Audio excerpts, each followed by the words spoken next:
Imagine walking into a frozen wasteland, fully prepared only to meet an end so bizarre that decades later, we still can't explain it. Back in January of 1959, 9 highly experienced hikers vanished into the Ural Mountains of the Soviet Union. They were incredibly skilled, they were completely prepared for the elements. But what investigators eventually found at their final campsite turned this event into one of the most chilling, deeply documented unsolved mysteries in human history. It's a case where every single piece of evidence perfectly and frustratingly contradicts the next. Right off the bat, you're hit with this horrifying paradox. Something happened up there on that mountain. Something so overwhelmingly terrifying that it made 9 hardcore survivalists do the absolute unthinkable. They tore open their own tent from the inside out and ran headfirst into minus 30-degree temperatures. They ran without shoes, they ran without proper winter coats, they just scattered into the pitch-black freezing darkness. Whatever they were running from in that tent, they never escaped it. And 66 years later, as we pore over the declassified files, we still have absolutely no idea what it was. So let's look at the timeline. It all started totally by the book. On January 23, 1959, the group headed out for Ural Mountain. The plan was simple. By February 12th, they'd send a telegram confirming they made it and were safely on their way back.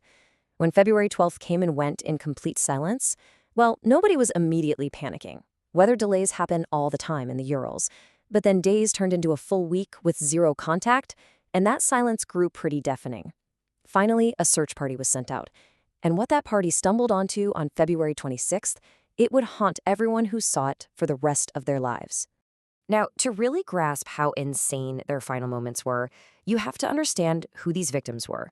This wasn't some group of reckless amateurs making beginner mistakes. Not at all. The expedition was led by Igor Dyatlov, a 23-year-old engineering student at the Ural Polytechnic Institute who had already led multiple successful expeditions. The rest of the team, just as qualified. These were seasoned hikers with years of experience surviving brutal, unforgiving winter conditions. They were tackling a Category 3 route, literally the highest difficulty rating in Soviet hiking at the time. They knew exactly what they were doing. And here's where things get really eerie. The group's tent wasn't even found on their target peak. It was discovered pitched on the slopes of a mountain known by the local indigenous Mansi people as Holatsang Akhel. Do you know what that translates to in the Mansi language? Dead mountain. It was a place historically considered dangerous, a place you just were not meant to cross. And it was right there, partially buried in the snow on Dead Mountain, that the search party made their first horrific discovery. When the searchers finally reached the camp, they noticed something completely chilling about the tent. It wasn't unzipped. The doors hadn't been opened. It had been cut. Investigators confirmed that someone inside had taken a knife and frantically slashed right through the heavy canvas just to get out. You really have to ask yourself, what on earth could compel a seasoned survivalist to actively destroy their only source of shelter in temperatures that would kill an unprotected person in minutes? Outside that slashed tent, out in the snow, investigators found this trail of bizarre breadcrumbs. There were 9 distinct sets of footprints leading away, down toward the dark tree line. But the tracks just didn't make sense. Some prints showed people wearing only socks, some were completely barefoot. Yet the spacing of the footprints, it indicated a totally calm, controlled walking pace. They weren't sprinting away in chaotic panic. They were just walking, collectively, straight into a freezing abyss. About a mile down from the tent, at the edge of the forest near this massive cedar tree, they've found the first victims, Yuri Doroshenko and Yuri Krivonishenko. They were dressed in practically nothing, just their underwear. The medical examiners noted their hands were badly burned, which suggests they either tried to desperately climb the tree or they were frantically trying to keep a fire going, even though only tiny broken branches were found nearby. 3 more bodies, including Igor Dyatlov himself, were found spread out between that cedar tree and the tent. Dyatlov was face up in the snow, his arms reaching back up the slope, almost like he died trying to crawl back to the camp.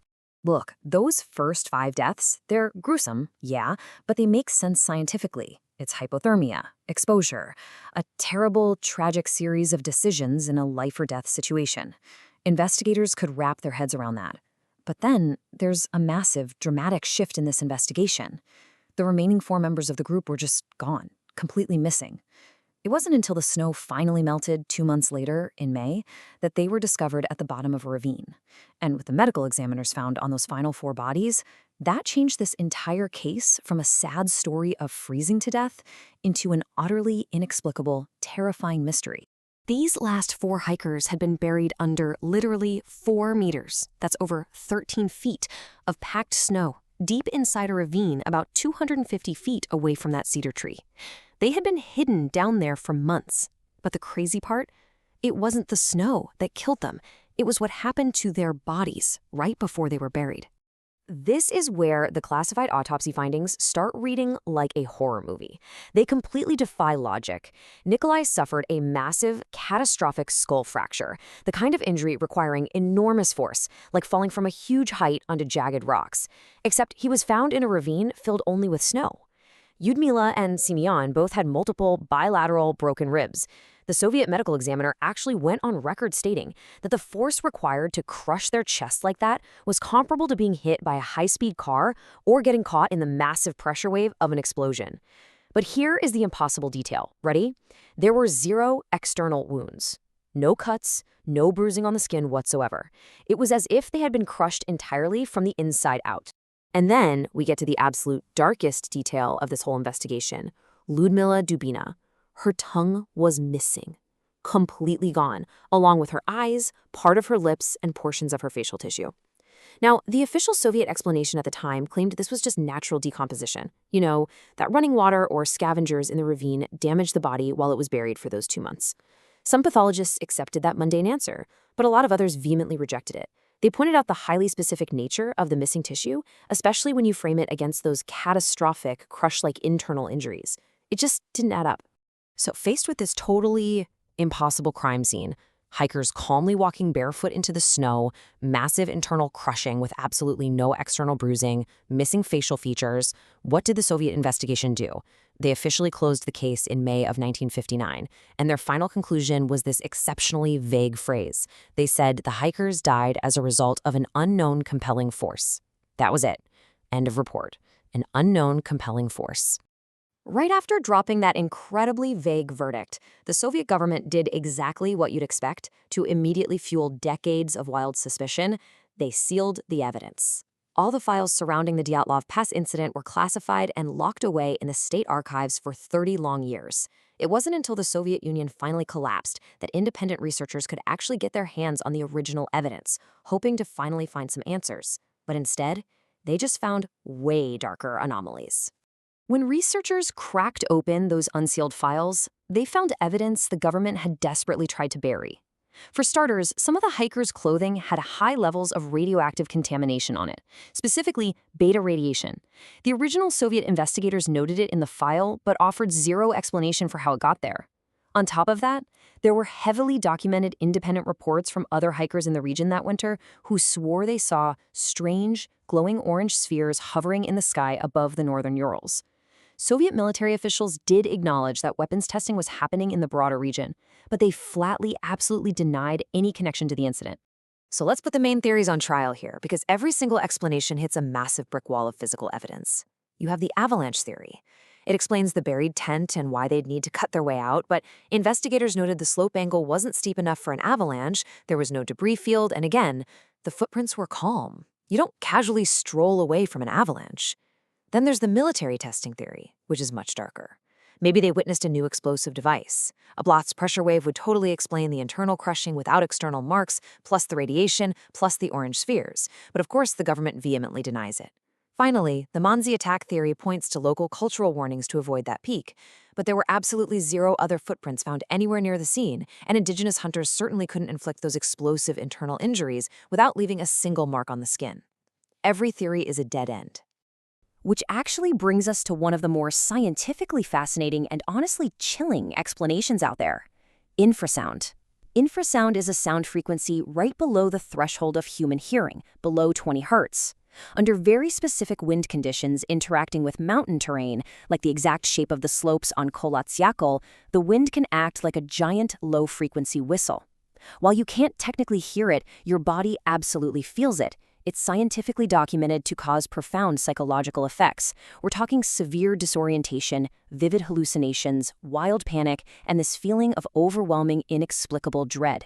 Some researchers suggest infrasound literally drove the hikers completely out of their minds with a terror they couldn't even see, sending them running blindly into the night. It's just a theory, but it perfectly addresses that irrational decision to flee a warm tent for deadly cold. You know, the pressure to solve this mystery literally never went away. Fast forward to 2019, and the Russian government actually reopens the case. Prosecutors conducted new examinations, and in 2020, they proudly announced their grand conclusion, a specific, rare type of slab avalanche. They even presented fancy new computer modeling to back it up. But the global research community, they immediately rejected it. A slab avalanche simply does not explain a missing tongue. It doesn't explain radioactive clothing, and it sure doesn't explain glowing orange spheres in the sky. And so, with a collective shrug, the Russian government closed the case again.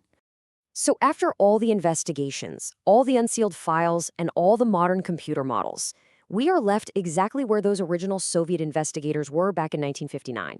Something terrible happened on that mountain, and we still don't know what it was. Every theory fails to resolve this core, lingering paradox. 9 experienced, highly competent, rational people who absolutely knew how to survive brutal conditions chose a freezing barefoot death over staying one more second inside that tent. Whatever was in there with them, whatever phenomenon or terrifying force was pressing down on Dead Mountain that night, it completely broke the minds of 9 seasoned survivalists. So here's the question that should really keep you up at night, the only question that actually matters after 66 years of dead ends. What did they see?